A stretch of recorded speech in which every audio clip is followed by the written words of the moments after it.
And there we go. Thank you so much, everybody, for joining our webinar session today. Dr. Roy, I'd love to turn it over to you so you can get your presentation going. We're super excited about the content you're going to be sharing today. Okay, thank you so much, Sarah. Okay, so feel free to call me Ria. Dr. Roy makes me want to turn around and see who's in the room, okay? We have a pretty small, intimate group. The geek and me had to prepare a presentation so that I don't go all over the place. But that does not mean that this session is meant to be interactive. It's meant to be conversational. Feel free to interrupt me at any given point in time. Okay. And if you're hesitant or you're a little shy about asking a question in front of everybody, I am more than willing to stay back after the recording has stopped and happy to answer any and all questions you have. Okay, and if I don't know anything, I have Dr. Giacomo here, I have Miss Joanne Fenner here, and I have Miss Sarah Smith here to answer any of your questions that I can't get to. Okay. Okay, so this is what we have. Welcome. Can you see the PowerPoint in the PowerPoint view? I see Amanda and Joanne nodding. Thank you. So I'd like to hear from you. Why are you here today?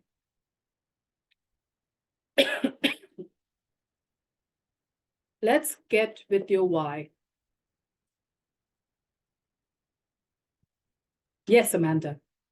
As I mentioned, Dr. Ria, before the recording started, I saw your name pop up in my emails, a familiar name for me, because I am taking your class this term. My plan is to take the portfolio class in the winter term. So I just thought I should start getting in the mindset of preparing for that, even though it's several months away, but that is the plan. Okay. And you do know that as a favorite of mine in OPWL 560, you have access to me. So email me. It doesn't mean that just because you're not in 560 anymore, that you don't have access to me. Okay, Amanda? Thank you. I'd love to hear from the others. Julia, Brooke, Dylan, why are you here? It's an afternoon. You could have taken a nap. There are other things to do. Watch a movie on Netflix. Hi, this is Brooke. Yes, hi, Brooke. Hi, so I just started the program and my goal is to build my portfolio. So I thought this would give me like a good insight onto you know, how to do that and maybe, learn something along the way.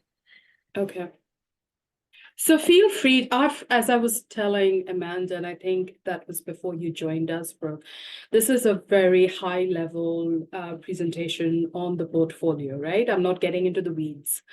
And so if you want me to get into the weeds, reach out to me and I'd be more than happy to get into the weedy aspect of the portfolio.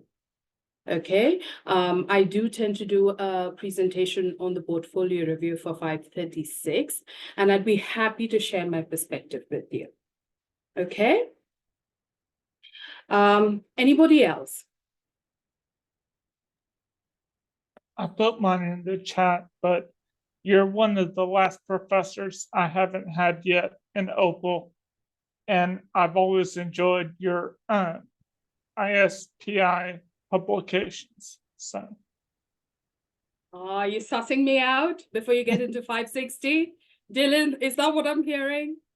I would like to play off some of the research you've done. I think you have some interesting perspectives. Oh, that gets me into a lot of trouble too, Dylan. Okay, so here the agenda is I'm going to talk about the highlights of the OPWL program. Some of which may already be familiar to you because some of you are already students, and some of the perspectives may be new. But before that, what I'd like to share is who the heck am I, right? What is my background? Where am I coming from? So here is a little sneak peek into my educational and professional background. And Dylan, these are my areas of research interest. So professionally, some of my best experiences have been in the areas of consulting, setting up of business units. And when I talk about setting up business units, we're talking geographic and market expansion, right from inducting strategic business unit heads to helping them draw up their business plans, reporting into the C-suite about the feasibility of that business plan, to now making sure that the business unit exists within the organization's portfolio. I've also dabbled in a little bit of M&A, mergers and acquisitions, knowledge management system, decision support systems. And so this is my industry background. And this is what shapes my lens with how I teach and how I approach things, right? So this is a disclaimer. This is to kind of give you an insight about why I see things the way I see them, okay? So let's talk about the highlights of the OPWL program. From my perspective, there is project-based classes. There are classes that teach you theoretical frameworks. And then we have research labs, then we have classes that are more practice-focused. We have master's thesis, and then we have a master's portfolio. So I just want to address the portfolio bit a little more, just because we've had 2 participants talk about the portfolio process. When you are doing the portfolio, it means that you have opted out of the master's thesis, right? And you've chosen the master's portfolio. Practice focus. I teach a class called OPWL 560, and that's workplace performance improvement. And my background, I don't teach theoretical frameworks because you're all practitioners going out, responsible for organizational performance. And I want you to have a practitioner's lens, which means that I need you to know what is happening within the industry, what kind of tools and templates are out there to help you with a particular aspect of organizational performance. Now, there is an e-learning L&D ID track, and there's the organizational performance emphasis. I don't have a background in e-learning, L&D, ID, so I am going to talk about the organizational performance side of things. And if you have any questions around e-learning and L&D, because there's a large population that's coming from that background, you have other informational sessions lined up during the semester, during spring 2024, and you can have those questions answered. What I particularly enjoy about the OPWL program, and this is the student in me, is the integrated nature of the curriculum. And I'll kind of touch upon that in one of the other slides a little down the road. The integrated curriculum of OPWL is one of the highlights, and also that it's community focused. There are collaborations and there is impact. And I'm not just saying this, right? I have a TA who's just got an internship, and there is someone within the organization who's from the OPWL program who's not a part of a team, but is meeting her on a regular basis to kind of induct her into the organization, right? So there's that community aspect, that whether I've graduated 5 years from the program or I just graduated yesterday, I'm willing to help you out. The impact reminds me of the quantitative research class that I taught. One of the projects, a student undertook one of the projects actively with her client, and the client was impressed with the impact that the student had done on through that project for the client. And the client kind of came back to her saying that I didn't know that we could approach quantitative data, quantitative analysis in the organization this way. So it fosters opportunities.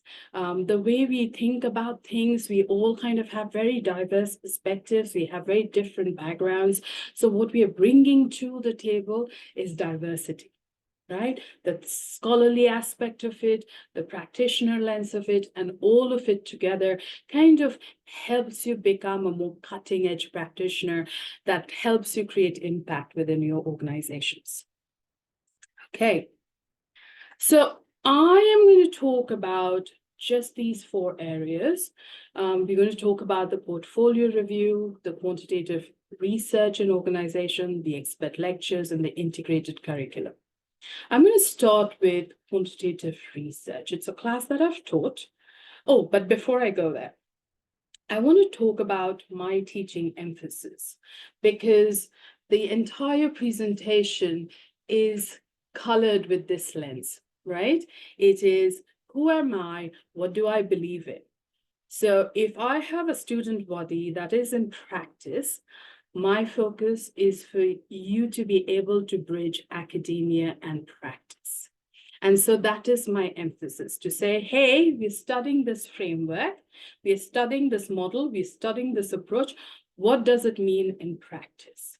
I'm very familiar that clients, as a consultant, that clients don't want to see how the sausage is being made, right? So then you throw the framework and the approach in your appendix, but now let's carry over the impact of the model, the framework, and the approach in your practice, right? So I understand that because I've been on both sides. The other thing that I am very, very passionate about, and I think I'm increasingly becoming passionate about, is autonomy. You're all adults, mature adults, committed to your learning and growth.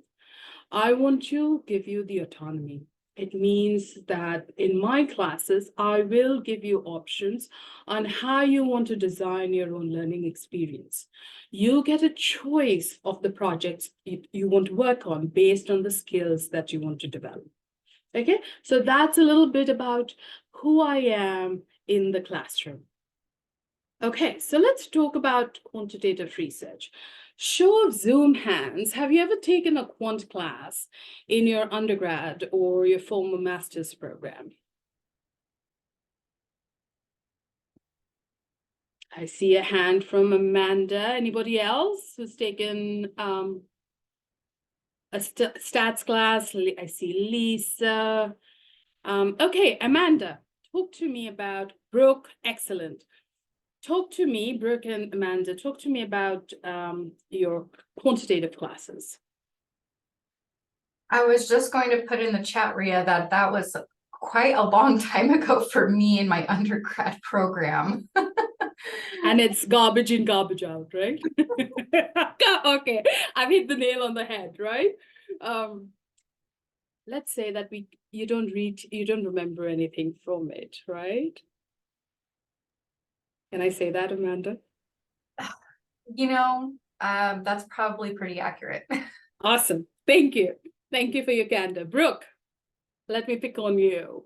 Hi, how are you? So, I mean, I took like stats undergrad, and then I took like a research class for educational research. We touched a little bit on it. So yeah, just like Amanda, like it's not like a real fresh in my mind, but you know, I think things would come back to me. Lisa, I don't want to ask you, but okay, go ahead, Dr. Giacomo. Hi. I just wanted to provide some reassurance. You know, when I took my first stats class, it was at the graduate level. I took 3 of them. I took an intro course, and then I took a NOVA course, and I took a regression course. And the intro course was super easy. It was like means and standard deviations. And actually I figured out that I had some of that in elementary school a really long time ago, but it all came back really fast because it was in there somewhere, right? And I just had to listen to the lectures and try practice problems. Then when I got to the 2 new courses of stats that I had never had before, regression and ANOVA, for me, it was like learning a foreign language. I had to figure out the concepts, not necessarily how to do the math, because the math is adding, subtracting, multiplying, and dividing. It's nothing complicated. It's the way that you do the adding, subtracting, multiplying, and dividing that was new to me, and the words that went along to represent those processes and procedures. And I found that during the class, I scored an A in one, a B in the other. So on paper, it looked great, but I had no clue what was going on. And it wasn't until I was actually able to apply the concepts in my dissertation project that everything made sense. I knew exactly what was going on. I was able to Google when I needed and get the just-in-time support to refresh my memory on A, B, or C. So as you guys go into stats, if you've had anything from elementary school even, or from undergrad, it will all come back and you'll be fine. I promise. Thank you, Lisa. What I realize now, I've been taking quantitative classes since my undergrad. And when I was tasked to teach 531, any book that I picked up on business research in organizations, one of the first things that I saw was chapters 1 and 2 spoke to me, spoke to the experiences that I had directly, right? And I'm like, yep. By the time we got on to chapter 3, or sometime chapter 2.5, it started becoming very statistical heavy, right? And soon it would, from descriptive stats, it went on to inferential statistics, and then it kind of got all statisticky, for lack of a better word. I know statisticky is not a word, but you know what I mean, right? It really got complex by the time you reached chapter 10 and 12 and 15. And the emphasis was highly academic. And I know that as practitioners of organizational performance, L&D, we are not going down that route. We are not submitting proposals around what the statistical study is going to look like. It means that my boss comes in and tells me, Ria, I need this analysis done yesterday. Right? So I needed to speak to that audience. And this is what this PowerPoint slide is doing, is trying to tell us that on the left side, you had all these various methods, qualitative methods. On the right, you had the more complex structural equation modeling methods. You had the small scale kind of challenges and the organization-wide challenges, right? But a chunk of our quantitative work happens on a regular basis, day-to-day basis. And that does not involve complex statistical methods. So I redesigned quantitative research to speak to the practice of organizational performance, understanding right from the quality of data to the strategic aspects of data, because one of the things that happens that often gets misunderstood is that data is number crunching. Yes, it is, but there is also a strategic component to data, and there's the information visualization aspect of the data as well, of our analysis. And so this course is a 10-week course, and I try and touch upon everything, right from understanding the quality and rigor of data to some of the analytical tools, to how to view data in a more strategic manner, and the information visualization aspect of that. So that's what 531 is all about. The course is on quantitative research in organizations. Now let's talk about expert lectures. This is one of the reasons why I wanted to talk to you about my background and the teaching emphasis. My philosophy is, if you're a practitioner, you need to be able to bridge academia and practice. No excuses. So that means that you need to know what are practitioners doing on the ground, because organizational performance, e-learning, it's a boots on the ground kind of a field. You're confronted with an issue, you're confronted with a need, you're confronted with a problem, and you need to figure out a solution. You need to go through the thinking process, you need to diagnose what the problem is, and you need to come up with a solution. So throughout the classes that I've led in OPWL here at Boise State University, be it project management, be it quantitative research, and be it WPI, my attempt is to bring expert lectures. Experts who are known in their field, be it innovation or performance consulting or employee experience or any other domain that we're covering through the course, to have them talk about what the domain means, and then have them share a tool that is relevant for them. This means that when you get out of the program, when you graduate from the program, you do not only have the tools that we have introduced you to, but you also have the tools that the practitioner has brought to you. It also is to underline that there is not just one way of looking at things. The experts also bring you another way of looking at things. For instance, in project management, the maximum project value was $52 million. So one of the panelists led a $52 million project. Each of the panelists in the project management panel discussions, they were all vetted, which means that I interviewed them. I checked whether they had the right PM background that I was looking for, and that's how they became panel members.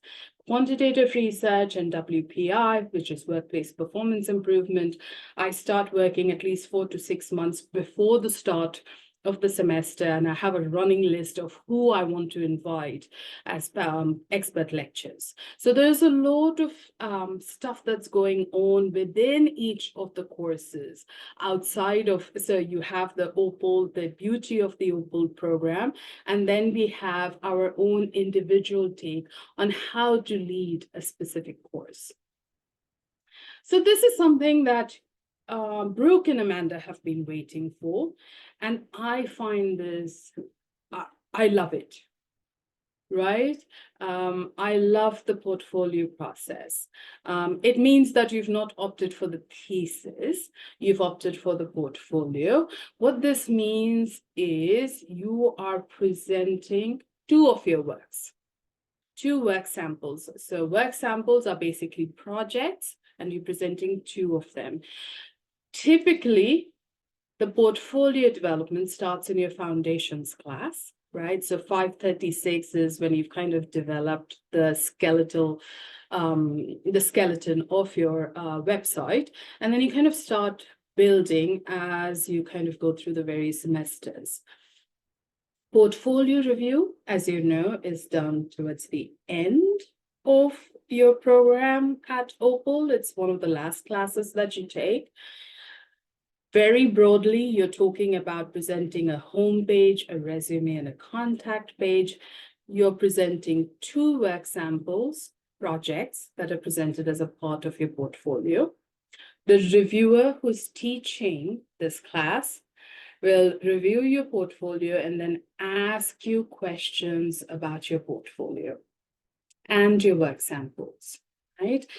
This is to kind of get you introduced to this notion of developing a portfolio. I've had students who started off the portfolio review class saying that I'm not interested in a portfolio because I'm an introvert, I already have a job, what have you. By the end of the portfolio review process, they're like, Ria, I've changed my mind. I think I'm going to go ahead and do my portfolio. I'm going to take a quick pause here because we've had interest in the portfolio process. Amanda and Brooke, I'm looking to you and talk to me about other questions that are coming. So I've kept it very surface level here, but are there questions, challenges, confusion, lack of clarity around the portfolio process? Or if you want, I could also stay back if you're hesitant to ask those questions. Yes, Sarah.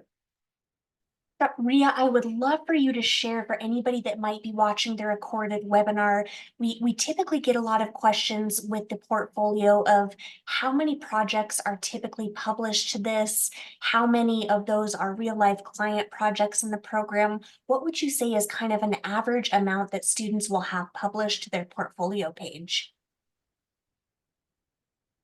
Okay, so the department requires you to present 2 projects.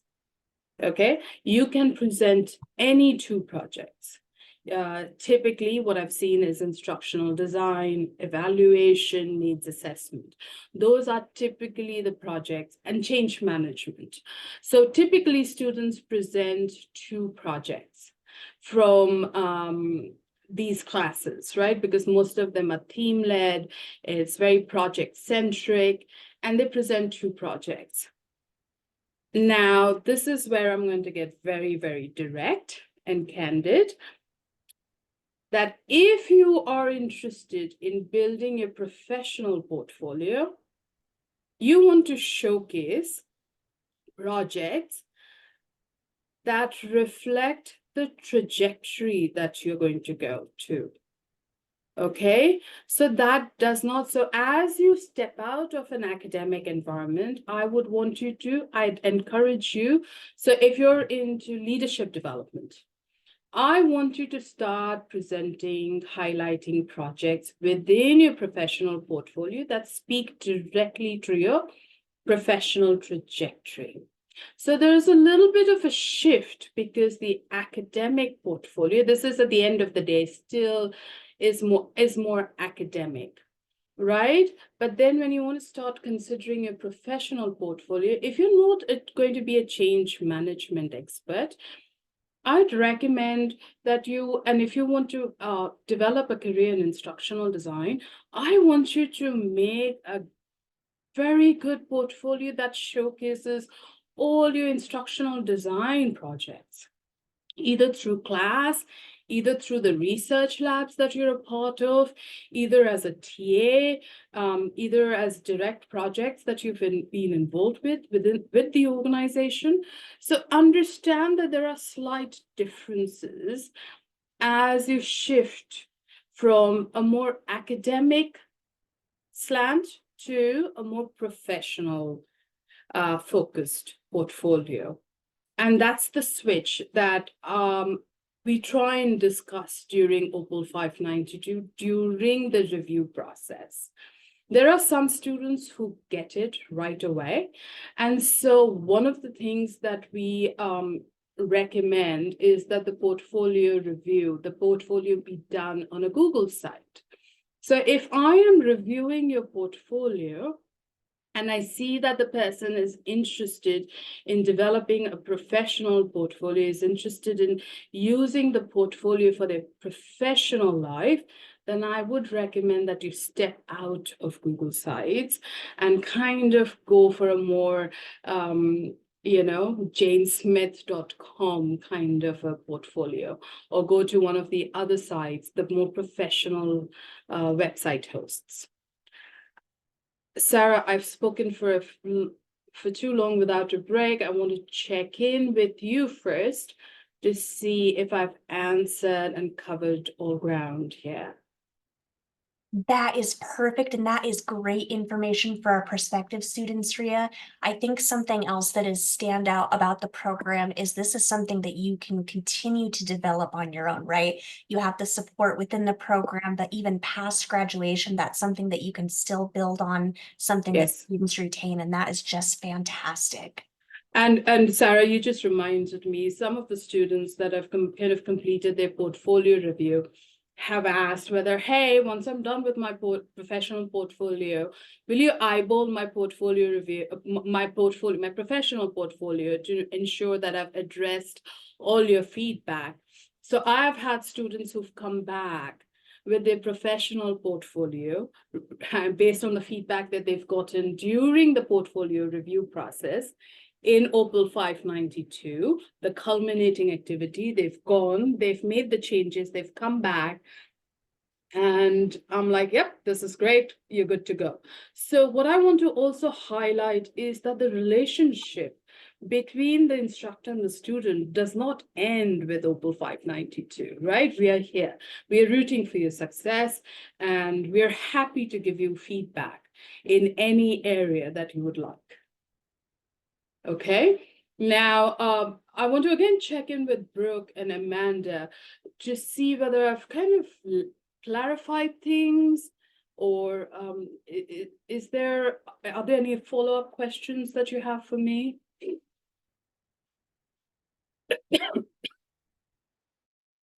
And I don't know if you're going to address this in the future slides, but I think what I'm most nervous about, if I could, be candid for a Please moment. be. I wouldn't want you to be any other way, Amanda. Yes, thank you. Like I guess the questioning, and when we're having to, present our work, and our that process, and forgive the fact that I'm just maybe a little more naive about what goes on in the portfolio class. Amanda, don't sell yourself short. Nervousness is absolutely okay. I'm nervous right now because I'm worried if I'm not answering your questions, right? Nervousness is fine. So I'm going to be equally candid. May I, Amanda? What little I know of you from 560 is that you are an extremely diligent, committed student, right? Q&A, you can never predict. But what I do know of you is that whatever projects you've undertaken, whatever projects you choose to showcase in OPWL 592, the portfolio class, you've not been a freeloader, right? You've been engaged in the work, right? So when you are involved in every step of the project, the question and answer should not bother you. I have seen students present, and within the first 3 to 5 minutes, I know that the student has coasted through the project because there are disconnects in the way they present. We are also aware that no project is perfect, right? Given enough time, Amanda, I'm sure you can improve upon the project that you undertook in your first semester. I am sure that you can improve upon the project that you've undertaken in your second semester. Why? Because you are also growing as a professional, right? So it is a conversation at the end of the day. I know there is nervousness. There's going to be nerves, right? I cannot take away the nerves. But what I want you to know is that on the other side is a mature, seasoned professional who recognizes that no project is perfect. And we also recognize that you're thrown in a group, you're learning new content. You've got to understand the content within a semester, which is 4 months. And then you have all the dynamics of a group. And then you have all the dynamics of managing a client who could be best case scenario, excellent, worst case scenario, a nutty client, right? We've been there. So we understand all the variables that you're up against. So the nerves, I can't help it, but I would encourage you to keep it on the side because we understand what you're going through. Does this help? Yes, thank you. Okay, and there's no project that's perfect. I can talk to you about my failures, and I was proud of them 5 years ago. I'm not proud of them today because I've grown up as an individual. Okay, Amanda. Brooke, was this chat with Amanda helpful for you? Yes, it was really helpful for me also. Awesome. And Julia and Dylan, I don't want to ignore you, but did this conversation give rise to any other questions, follow-ups? I am in a similar boat with Amanda in that I'll be taking portfolio next semester in summer. So it has been helpful for me. I've also been hearing more about the jobs that people have been able to secure from this degree. So I know that's a little bit different. Yeah. From portfolio. I don't know if that can be addressed now or later, but that's something that I've been thinking about. Hey, so guys, are you okay if I address Julia's question about the job bit? So Julia, what I want you to start doing, what semester are you within the program? I am in my second to last semester. Second to last semester. Okay, what's your professional background? I am in learning and development, and I'm looking more into consulting. Consulting I know, in what?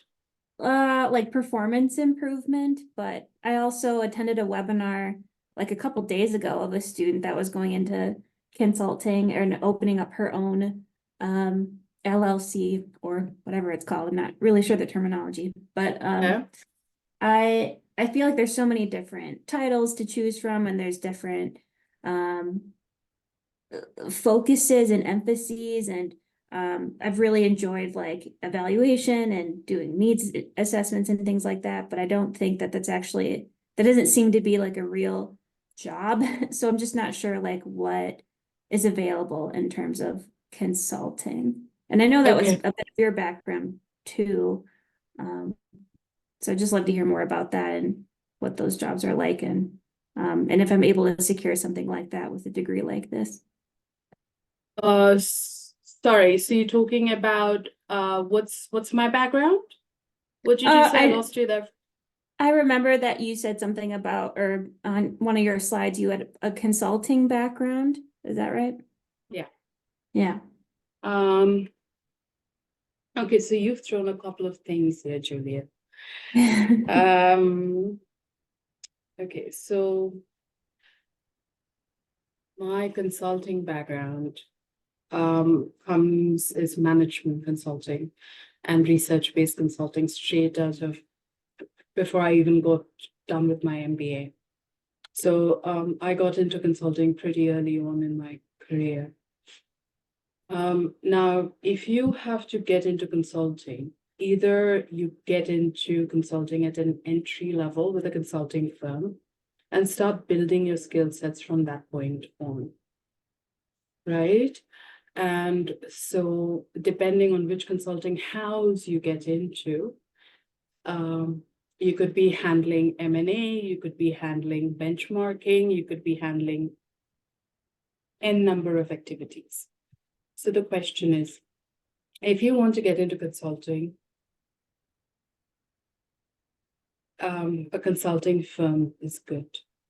Now, your primary background is in L&D. So you will be seen as an L&D functional expert. Right, Julia? So I want you to start zeroing down on what aspect of consulting are you interested in. Evaluation and needs assessment, there is no functional department that says needs assessment department or evaluation department. They typically tend to be embedded activities within an organization. So if I am leading an organizational transformation project, guess what? Evaluation is happening on a pretty frequent basis, right?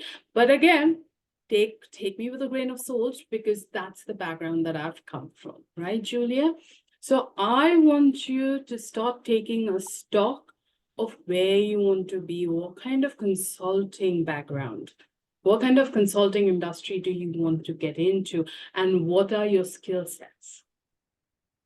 Right? Most consulting firms will put you through a battery of tests.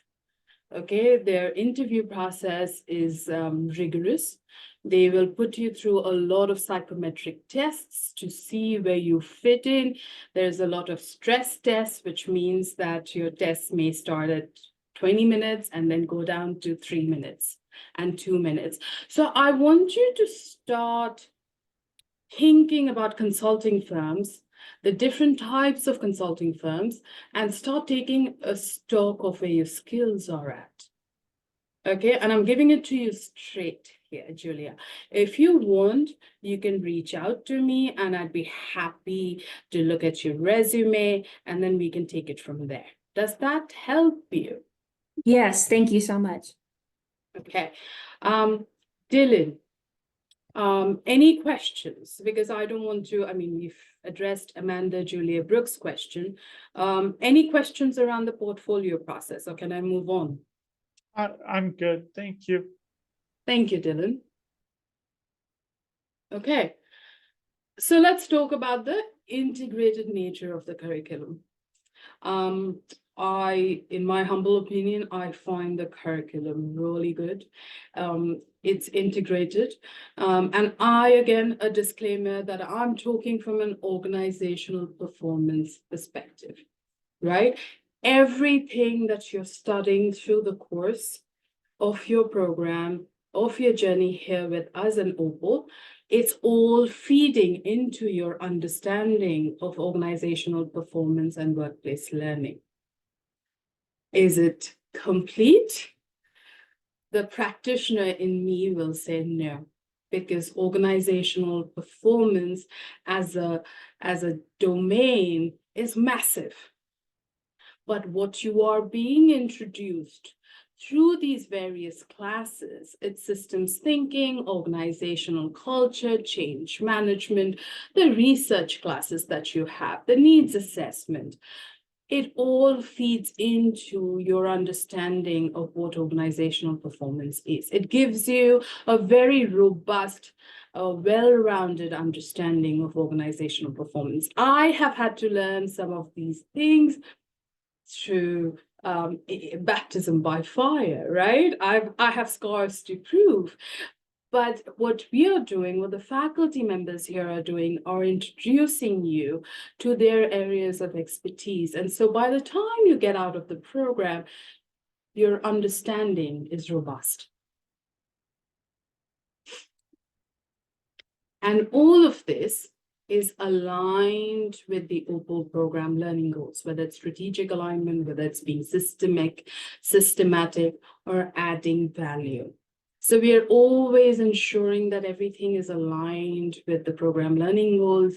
We tend to hit some of the program learning goals in some classes more than in others, right? So in let's say in quantitative research, I am not really invested in teaching you about strategic learning. Strategic alignment. Strategic alignment comes into one of your projects, which is the data management plan, the DMP project, which is more strategic in nature. And that's when we are talking about alignment. But for the rest of your quant class, I'm not talking about strategic alignment because that is not the objective of the class. Okay, so each class within OPWL is designed to hit many goals, program learning goals. And why is this important? Can anyone tell me why is this important? Some of you are in the program, so we have these program learning goals. Why on earth is it important?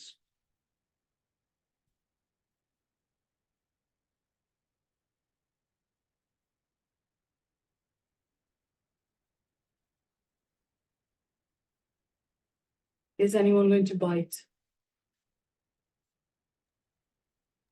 Just maybe a quick comment. I feel that the alignment, the program in being in alignment with the program learning goals, or excuse me, the courses. I think it speaks to solidifying what you're learning. It just bolsters the concepts you're learning in each class in the overall picture. That wasn't very eloquently stated, but I hope I got my point across. Miss Martinez, you're selling yourself short again. I think that was beautifully done. Thank you. And to add to what you're saying, if I may, Amanda, it also, as a practitioner, it kind of coaches you that, hey, this project that my organization is undertaking, is it strategically aligned? Are we thinking about things systemically? Are we adding value to the client? The client could be internal, right? It could be another department within the organization, but it kind of starts forcing you to think about these areas.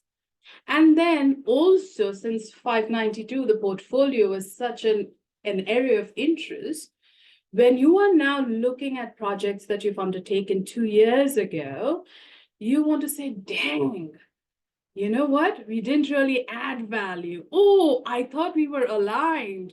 But no, we're not strategically aligned because strategic alignment is difficult, right? We didn't get it. And it's great that you realize that. It's great because organizations are barely aligned themselves. If we can talk about the top organizations, and we know in today's landscape, they're not doing a very good job, are they? So we know they're not aligned. But for you to realize that at the end of your OPWL program, during your portfolio review, I think is priceless. Because it makes you a reflective practitioner. And then when you go into your workplace, you're like, hey, wait a minute, are we adding value here? So you become a critical thinker in how your projects are being designed. What are you contributing through your projects? And that's the beauty of the OPWL program learning goals. Okay. Okay, so this is the slide that you've seen. We started off our presentation with this. And I want to ask you, has this discussion provided you with a sense of our core program strengths? We discussed the expert lectures. We discussed the integrated nature of the curriculum. I did a little bit of plug-in for my book on quantitative research in organizations and how the focus is on performance and portfolio review. If you think it happens to me all the time that I'm like, dang it, I should have asked that question. I forgot to ask that question. If you're one of those, if you're like me and I'm like you, feel free to email me and say, Ria, you know what? I forgot to ask you this question. Okay, and my email ID for those of you who are not in my class, it's riaroy@boisestate.edu, riaroy@boisestate.edu. Feel free to ask me clarifying questions. Feel free to reach out to me because we are here rooting for your success.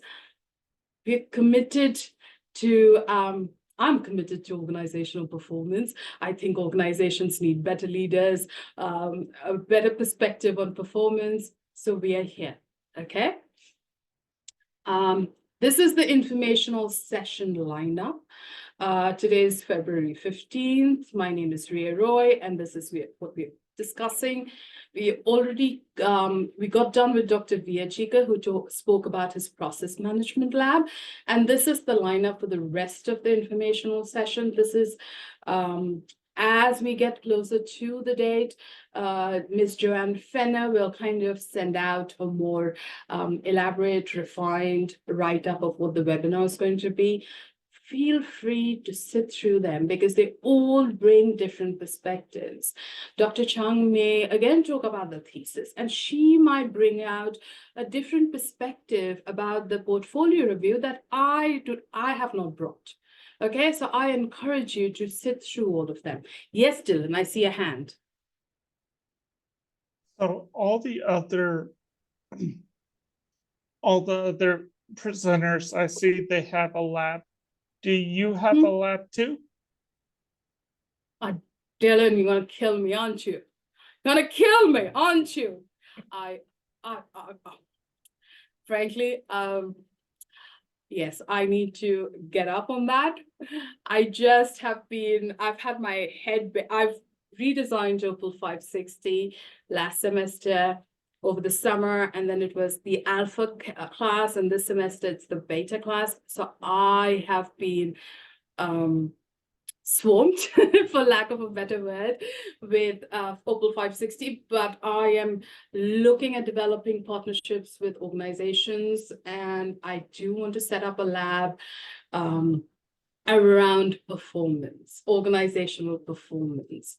And so, yes, if you're happy with the way I think and that ruffles many feathers, keep an eye out on information. What is your area of interest?